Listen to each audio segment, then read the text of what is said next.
Começa agora Descobrindo a Revista Espírita. Os fatos, os fenômenos, as análises que auxiliaram Allan Kardec a consolidar os alicerces do Espiritismo. Descobrindo a Revista Espírita. Pesquisa e apresentação, Luiz Armando de Freitas Ferreira.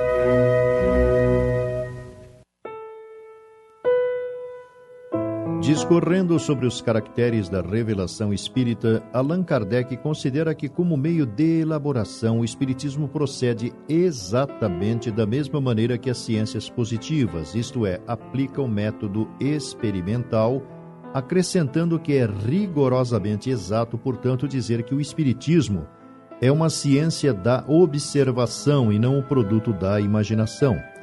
Sua atuação à frente da Sociedade Espírita de Paris documenta o quanto ele ousou, através de diferentes médios, aprofundar os temas relacionados com informações obtidas com os espíritos evocados ou que se manifestavam em várias partes do planeta, abrindo o caminho para o conhecimento da realidade do mundo espiritual.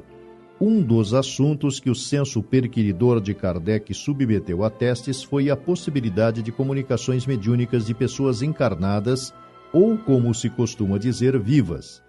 Longa e minuciosa pesquisa foi por ele conduzida, evocando espíritos encarnados, às vezes a grandes distâncias, sob controle de entidades espirituais que dirigiam os trabalhos mediúnicos da Sociedade Espírita de Paris.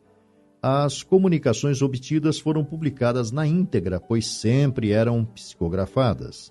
Constituem-se nas primeiras pesquisas e demonstrações da independência do espírito em relação ao corpo. Sócios efetivos ou correspondentes da sociedade se inscreviam para essas experiências nesse sentido. Um dos documentos pode ser encontrado na Revista Espírita Janeiro de 1860. Compreende 80 perguntas formuladas a um conde oficial da Marinha Imperial, retido em sua casa por enfermidade e que se oferecia para estudo, propondo-se a deitar-se por volta das 9 horas do dia 25 de novembro, calculando que por volta das 9h30 poderia ser chamado. Assim foi feito na data combinada, em que respondeu a metade das perguntas a ele dirigidas, retornando na semana seguinte, no dia 2 de dezembro, complementando a interessante entrevista. Na primeira série de perguntas, revelou detalhes importantes, como ter a condição de deslocar-se instantaneamente e à vontade do local em que se comunicava até sua casa e vice-versa. Ter consciência do trajeto, observar os objetos existentes no caminho, estar num estado diferente ao de um sonâmbulo pelo fato de seu corpo estar dormindo. Citou um remédio do qual nunca ouvira falar para tratar o mal que o acometia, a gota, o cólquico.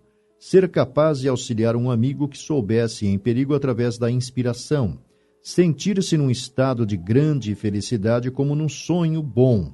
Sentir-se ligado ao corpo físico por um laço luminoso como uma luz fosforescente difícil de descrever.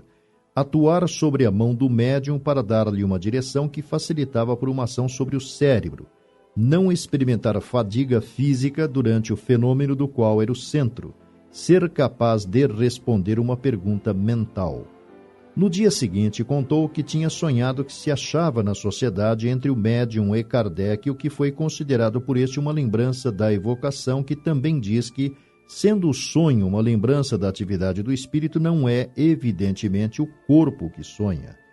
Na segunda evocação, respondendo às questões formuladas por Kardec, expõe impressões elucidativas, como registrar de forma muito intensa percepções como a luz, sons e odores, não através dos órgãos dos sentidos, como no corpo físico, ver os espíritos desencarnados presentes à reunião que se processava, vê-los por sua própria forma perispiritual, apresentando-se também através desse corpo que imita a forma do corpo material, embora tendo consciência de ali estar no corpo fluídico luminoso, de ser capaz de dar um soco em qualquer um dos presentes e, embora não fosse sentido pelo agredido, poderia sê-lo se eu quisesse, esclarecendo ainda que o nome do remédio cólquico sabia por tê-lo usado em encarnação anterior em que, por sinal, lhe fizera muito mal.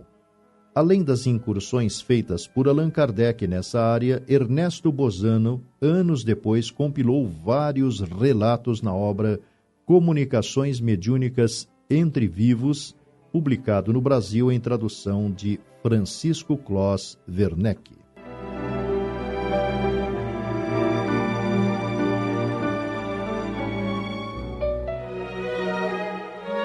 Você ouviu Descobrindo a Revista Espírita. Pesquisa e apresentação, Luiz Armando de Freitas Ferreira.